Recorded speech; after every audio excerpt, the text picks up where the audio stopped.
নবী করিম সাল্লাল্লাহু আলাইহি ওয়াসাল্লাম একটা হাদিসের মধ্যে বলেছেন যে আমি পুরুষদের জন্য নারীর চাইতে বড় কোনো ফিতনা রেখে যাইনি। আমি পুরুষদের জন্য মহিলাদের চাইতে বড় কোনো ফিতনা রেখে গেলাম না পৃথিবী থেকে।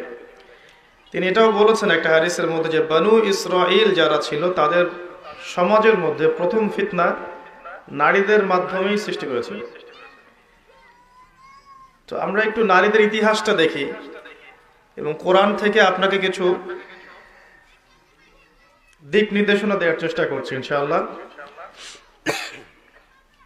সর্বপ্রথম আল্লাহ পাক যে আদম সন্তানকে সৃষ্টি করেছেন তিনি নারী ছিলেন না, তিনি পুরুষ ছিলেন। আল্লাহ রাব্বুল আলামিন সর্বপ্রথম সৃষ্টি করেছেন আদম আলাইহিস সালামকে, এবং আদম আলাইহিস সালাম থেকে আল্লাহ পাক হাওয়া আলাইহাস সালামকে সৃষ্টি করেছেন। তাহলে বুঝতে পারছি আমরা যে নারী পুরুষের একটা অংশ। একটা বর্ণনায় পাওয়া যায় যে আদম আলাইহিস সালামের বুকের বা পাঁজরের হাড় থেকে হাওয়া আলাইহাস সালামকে সৃষ্টি করা হয়েছে। বর্ণনাটা কতটুকু সহি কতটুকু জয়ীফ এটা আমাদের আলোচ্য বিষয় নয়। বিষয়টা হচ্ছে যে মহিলাদেরকে আল্লাহ পাক পুরুষের মধ্য থেকে সৃষ্টি করেছেন। এর উদ্দেশ্য হচ্ছে পুরুষের পথ চলার এই যে সংগ্রাম, এখানে নারীরা সহযোদ্ধা হিসাবে কাজ করবে। নবী সাল্লাল্লাহু আলাইহি ওয়াসাল্লাম এটাও বলেছেন একটা হাদিসে যে তাদেরকে বক্র হাড় দিয়ে তৈরি করা হয়েছে, বাঁকা হাড় দিয়ে। তো এই হাড়টাকে তুমি যদি জোর করতে চাও তাহলে ভেঙে যাবে, জোর করে সোজা করতে চাইলে ভেঙে যাবে, আর ওই অবস্থায় ছেড়ে দিলে হাড় বাঁকাই থেকে যাবে।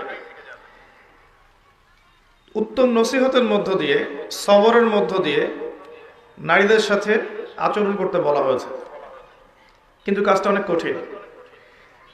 হাওয়া আলাইহিস সালাম আদম আলাইহিস সালামের সহধর্মিণী ছিলেন। আমরা তাদের গল্প থেকে জানতে পারি তারা উভয়ই জান্নাতের সেই নিষিদ্ধ গাছের কাছে চলে গিয়েছিলেন, এবং আল্লাহ রাব্বুল আলামিন তাদেরকে জান্নাত থেকে বহিষ্কার করে পৃথিবীতে নামিয়ে দেন। যদিও তাদের তওবা কবুল করেছেন, কিন্তু পৃথিবীতে একটা নির্দিষ্ট সময় তাদেরকে থাকতে হবে। পৃথিবীতে নামিয়ে দিয়ে আল্লাহ পাক যে দিক নির্দেশনা দিয়েছিলেন সেটা হলো যে তোমরা পৃথিবীতে নেমে যাও, ফাইম্মা ইয়াতিয়ান্নাকুম মিন্নি হুদান, পৃথিবীতে তোমাদের কাছে আমার পক্ষ থেকে হেদায়েত আসবে। ফামান তাবিআ হুদায়া ফালা খাউফুন আলাইহিম ওয়ালা হুম ইয়াহজানুন, যারা আমার হেদায়েত মেনে চলবে, আমার পথনির্দেশ মেনে চলবে, আমার কিতাব রাসূল এসব মেনে চলবে, তাদের কোনো ভয় নেই, কোনো দুশ্চিন্তাও নেই। যে জান্নাত থেকে গিয়েছো সেই জান্নাতে ফিরে আসবে ইনশাআল্লাহ তাআলা। শর্তটা কি? আল্লাহ পাক বলেছেন যুগে যুগে আমি তোমাদের কাছে হেদায়েত পাঠাবো, যারা এই হেদায়েত মেনে চলবে তাদের কোনো ভয় নেই, কোনো দুশ্চিন্তা নেই।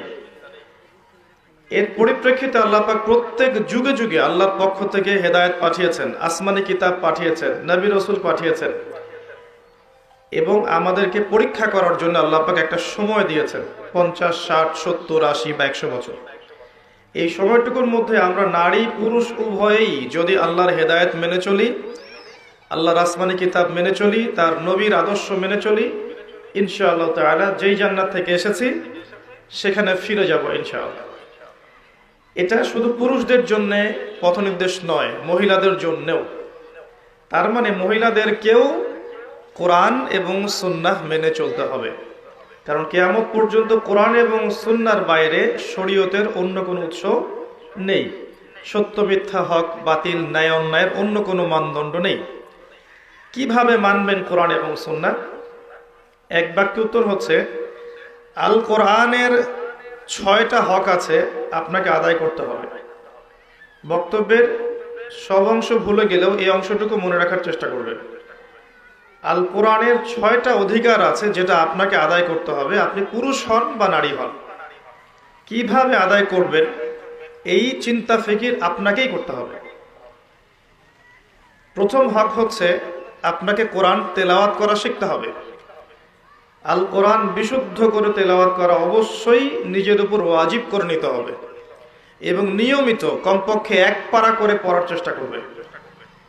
আরও চেষ্টা করবেন কোরআনের কিছু কিছু অংশ মুখস্থ করার জন্যে, যেমন সূরা বাকারার প্রথমের দিকের আয়াতগুলো, আয়াতুল কুরসি, সূরা বাকারার শেষের আয়াতগুলো, সূরা আলে ইমরানের কিছু আয়াত, সূরা মুলক, সূরা ইয়াসিন, সূরা কাহাফের প্রথম 10 আয়াত, শেষ 10 আয়াত, সূরা ওয়াকিয়া, সূরা আর রহমান, সূরা ফালাক, নাস, ইখলাস, কাফিরুন বা সূরাতুল লাহাব, নাসর, ইখলাস, মাউন, ফিল, দোহা, এই যে সূরাগুলো আছে যেগুলো সহজে মুখস্থ করা যায়, এরকম কিছু অংশ অবশ্যই মুখস্থ করার চেষ্টা করতে হবে প্রত্যেকের উপরেই।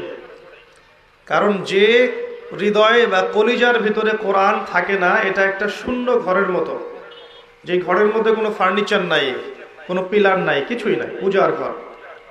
একটা শূন্য ঘরে থাকতে কি আপনার ভালো লাগে? কখনো লাগে না। তো কোরআন মুখস্থ করার চেষ্টা করবেন, এটা আমার নসিহত, এটাও কোরআনের একটা হক। আপনি যতটুকু মুখস্থ করবেন, কিয়ামতের মাঠে আল্লাহ পাক আপনাকে বলবেন অতটুকু তেলাওয়াত করতে থাকো এবং জান্নাতে তোমার স্তরে উত্তীর্ণ হতে থাকো। তুমি যেখানে তোমার তেলাওয়াত শেষ করবে সেখানে জান্নাতে তোমাকে রাখা হবে। তো আপনি যদি 1000 আয়াত তেলাওয়াত মুখস্থ করতে পারেন, আশা করা যায় জান্নাতে আপনার বাড়িটা হবে 1000 তলা। নিঃসন্দেহে এটা একটা বিশাল প্রাপ্তি, তাই না? তো কোরআন তেলাওয়াতের সাথে সাথে নিয়মিত এক পারা করে পড়বেন, চেষ্টা করবেন এবং কোরআনের কিছু অংশ অবশ্যই অবশ্যই মুখস্থ করার চেষ্টা করবেন।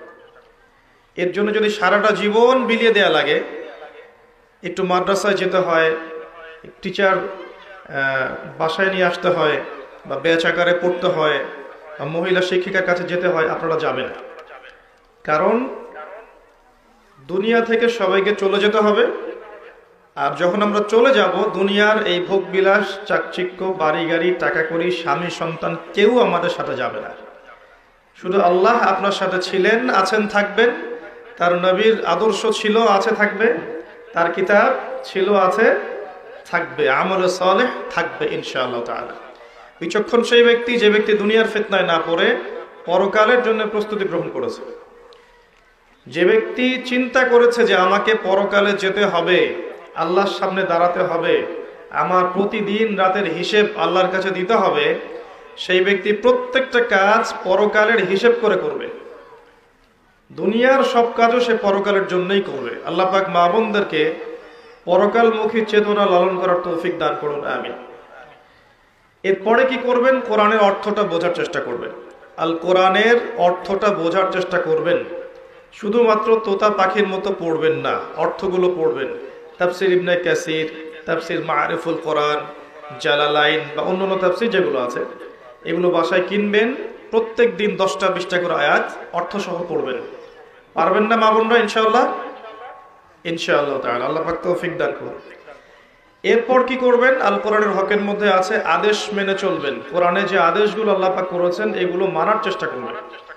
যেমন আল্লাহ পাক তাওহীদের উপর থাকতে বলেছেন, সুন্নতের উপর থাকতে বলেছেন, পর্দা করতে বলেছেন, নামাজ 5 ওয়াক্ত পড়তে বলেছেন, অর্থ সম্পদ থাকলে যাকাত দিতে বলেছেন, দান সাদাকা করতে বলেছেন, রমাদান মাসে রোজা রাখতে বলেছেন, সামর্থ্য হলে হজ উমরা করতে বলেছেন। এগুলো করবেন।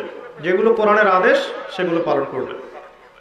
একই সাথে কোরআনের যে নিষেধগুলো আছে এগুলোকেও ছেড়ে দিবেন। শুধু আদেশগুলো মানবেন, নিষেধ বর্জন করবেন না, এমন আদর্শ লালন করবেন না। নিষেধগুলোও বর্জন করবেন।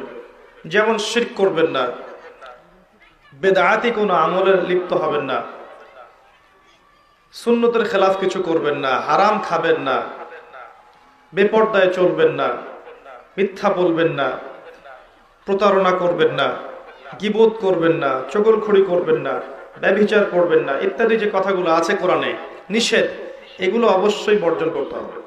যারা শুধু আদেশ মানে নিষেধ বর্জন করে না, তাদের শাস্তি সম্পর্কে আল্লাহ পাক কোরআনে কি বলেছেন শুনুন। সূরা বাকারার 85 এবং 86 নম্বর আয়াতে আল্লাহ পাক বলেছেন, আফাতুমিনুনা বিবা'দিল কিতাবি ওয়া তাকফুরুনা বিবা'দ। তবে কি তোমরা কোরআনের কিছু অংশ মানো আর কিছু অংশকে মানো না? আল্লাহ প্রশ্ন করছেন আপনাকে, তবে কি তোমরা কোরআনের কিছু অংশকে মানো এবং কিছু অংশকে মানো না? মানে যেগুলো আদেশ সেগুলো মানছেন, নিষেধগুলো বর্জন করছেন না, বা যেগুলো সহজ সেগুলো করছেন, কঠিনগুলো করছেন না। এমন যদি আদর্শ থাকে, আকীদা থাকে, আল্লাহ বলছেন ফামা জাযাউ মান ইয়াফআলু যালিক ইল্লা খিজিউন ফিল হায়াতিদ দুনিয়া। যারা কোরআনের কিছু অংশ মানবে, কিছু অংশ মানবে না, তাদের জাযা হচ্ছে এই দুনিয়ার জীবনেই আমি তাদেরকে লাঞ্ছিত করে দিব। নাউযুবিল্লাহ। ইয়াউমাল কিয়ামাহ ইউরাদ্দুনা ইলা আশাদ্দিল আযাব। আর কিয়ামতের মাঠে আমি এই মানুষদেরকে সবচেয়ে যন্ত্রণাদায়ক শাস্তি প্রদান করব, যারা কোরআনের কিছু মানে, কিছু মানে না। ধরেন নামাজ পড়ে আবার সুদও খায়, আবার যাকাতও দেয়, এদিকে ঘুষও খায়। আবার ধরেন যে মাশাআল্লাহ তাহাজ্জুদ গোজার, এদিকে বেপরদায় চলে, এদিকে মাশাআল্লাহ তাসবিহ তাহলিল করছে, কোরআন তেলাওয়াত করছে, সারাদিন মানুষের গীবত করে বেড়াচ্ছে। এদিকে মাশাআল্লাহ দেখবেন দান সদকা অনেক করছে, আবার এদিকে হিন্দি সিরিয়াল, স্টার জলসা, জি বাংলা, পর্নোগ্রাফি, হারাম মুভিস, এগুলোতে ব্যস্ত আছে। মানে এক কথায় কিছু কিছু মানে আর কিছু কিছু মানে না। এমন আদর্শ যারা লালন করবে, এদের শাস্তি হচ্ছে দুনিয়াতে আল্লাহ পাক লাঞ্ছিত করে দিবেন, নাউযুবিল্লাহ। আর পরকালে মর্মান্তিক শাস্তি মানে জাহান্নামে আল্লাহ পাক জ্বালাবেন। আর জাহান্নামের কথা মনে পড়লেই কিন্তু একটা হাদিস মনে পড়ে যায়। নবী সাল্লাল্লাহু আলাইহি ওয়াসাল্লাম মেরাজের রাতে গিয়েছিলেন। মেরাজের রাতে আল্লাহ পাক তাকে জান্নাত জাহান্নাম দুটোই দেখিয়েছেন, দেখেন নাই? দেখিয়েছেন। যখন তিনি জাহান্নাম দেখেছেন, সেখানে জাহান্নামের প্রহরী একজন ফেরেশতাকে দেখেছেন। খুব ভালো করে শোনেন প্রিয় মা বোনেরা, জাহান্নামের প্রহরী ফেরেশতাকে নবীজি দেখেছেন। আর জাহান্নামে 19 জন প্রহরী ফেরেশতা আছে, মাত্র 19 জন মেইন কমান্ডার। আর বাকি যে কত মালায়েকা আছে আল্লাহ ভালো জানেন। আলাইহা 19 আল্লাহ পাক বলেছেন, ওয়ামা ইয়ালামু জুনুদ রাব্বিকা ইল্লা হু। তো সেই কমান্ডারদের মধ্যে একজন, যার নাম হচ্ছে মালেক। সূরা যুখরুফের মধ্যে তার নাম উল্লেখ করা আছে, তার নাম মালেক। এই ফেরেশতাকে দেখে নবী সাল্লাল্লাহু আলাইহি ওয়াসাল্লাম বিস্মিত হয়ে গিয়েছিলেন, কারণ তার মুখের মধ্যে হাসি ছিল না। তিনি বললেন জিবরাইল আলাইহিস সালামকে, হে জিবরাইল, এই ব্যক্তিকে, এই ফেরেশতাকে, ব্যক্তি নন, এই ফেরেশতাকে যে কখনো হাসে না? জিবরাইল আলাইহিস সালাম বললেন, এর নাম হচ্ছে মালেক। আল্লাহ পাক তাকে জাহান্নামের প্রহরী হিসেবে সৃষ্টি করেছেন। জাহান্নাম সৃষ্টি হওয়া থেকে নিয়ে আজ পর্যন্ত সে কখনো হাসেনি, নাউযুবিল্লাহ। চিন্তা করতে পারছেন?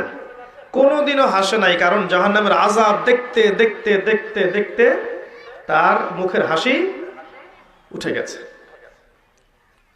জাহান্নামে যারা যাবে তাদের মুখে কি হাসি থাকবে? নবী সাল্লাল্লাহু আলাইহি ওয়াসাল্লাম অনুমতি নিয়ে জাহান্নামে উকি দেওয়ার পারমিশন আল্লাহ পাক তাকে দিয়েছিলেন। তিনি উকি দিয়ে যা দেখেছেন, প্রিয় মা বোনেরা ভালো করে শুনুন। নবী করিম সাল্লাল্লাহু আলাইহি ওয়াসাল্লাম বলেছেন যে আমি জাহান্নাম দেখেছি এবং দেখেছি সেখানকার বেশিরভাগ অধিবাসী হচ্ছে নারী জাতি। ইন্না লিল্লাহি ওয়া ইন্না ইলাইহি রাজিউন। মনে করবেন না যে আল্লাহ পাক মেয়েদের প্রতি জুলুম করতে পারেন। নিঃসন্দেহে আল্লাহ পাক কারো প্রতি জুলুম করবেন না। ইন্নাল্লাহা লা ইয়াজলিমু মিসকালা যাররা। আল্লাহ পাক যাররা পরিমাণও জুলুম কারো প্রতি করেন না। তার মানে যারা জাহান্নামে যাবে তার উপযুক্ত হয়েই যাবে ইনশাআল্লাহ তাআলা। আরেকটা বিষয় হচ্ছে, এই হাদিসটা শেষ জামানার মহিলাদের জন্য খাস। জাহান্নামের অধিকাংশ অধিবাসী যে নারী জাতি হবে, এটা অন্য উম্মার নয়, এই উম্মতের, উম্মতে মুহাম্মদ। তার মানে আপনাকে বুঝতে হবে, উম্মতে মুহাম্মাদির মেয়েদের সাথে এমন কিছু হবে সমাজে, রাষ্ট্রে, বিশ্বে, যে তারা আর জান্নাতের পথে চলতে পারবে না, তারা জাহান্নামের পথে যেতে বাধ্য হবে। এবার চিন্তা করেন, বিগত 100 বছরে এই নারী জাতির সাথে কি হয়েছে আসলে। 100 বছর আগের মহিলাদের দিকে তাকাবেন, দেখবেন মাশাআল্লাহ পর্দার পূর্ণ তারা পালন করতেন। তারা বিনা প্রয়োজনে বাইরে বের হতেন না, বের হলেও মাহরাম ছাড়া বের হতেন। তারা স্মার্টফোন এত বেশি চালাতেন না, ইউটিউবে সময় দিতেন না, সিরিয়াল দেখতেন না, এত বেশি গীবত করতেন না, এত বেশি তহমত করতেন না, এত বেশি পতিতালয় ছিল না, এত বেহায়াপনা ছিল না। এই নারী পুরুষের পোশাক পরে রাস্তায় হাঁটতো না। আর নারীরা সমঅধিকারের নামে সমস্ত জায়গায় পুরুষের পাশে ফ্রি মিক্সিং এ বসে যেত না। 100 বছর আগে এই সংস্কৃতি ছিল না।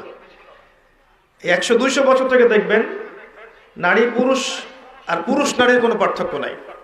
মেয়ে ছেলের পোশাক পরছে, ছেলে মেয়ের পোশাক পরছে। মেয়েরা শহরে জিন্সের প্যান্ট আর গেঞ্জি পরে ঘুরছে।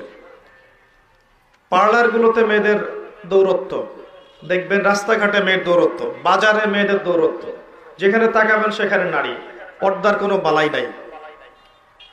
স্কুল কলেজ বিশ্ববিদ্যালয়ে দেখবেন নারী পুরুষের কোনো পার্থক্য নাই, ফ্রি মিক্সিং, ছেলে মেয়ে খোলামেলা মেলামেশা করছে এবং ব্যাপক জেনা ছড়াচ্ছে, ব্যাপক ধর্ষণ হচ্ছে, সংসার ভেঙে যাচ্ছে, পরকীয়া হচ্ছে, দুনিয়ার সিরিয়াল নিয়ে তারা ব্যস্ত হয়ে আছে।